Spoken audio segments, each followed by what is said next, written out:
Facebook API, how to install the Facebook API, finding your Pixel ID and access token. Installing the Facebook API to your Convertri funnel pages is easy. All you need is a Pixel ID and an access token. To find these, log into your Facebook account and go to the Facebook Events Manager. Once you're in the Events Manager, click Settings.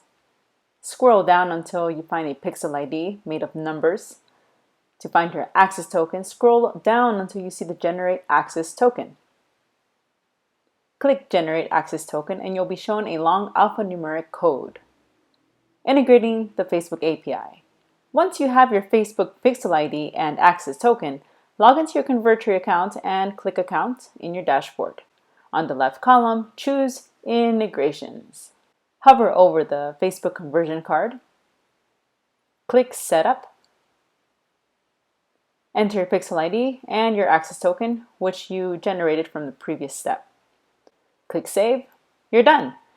If the integration is successful, a green check mark should appear in the Facebook conversion card.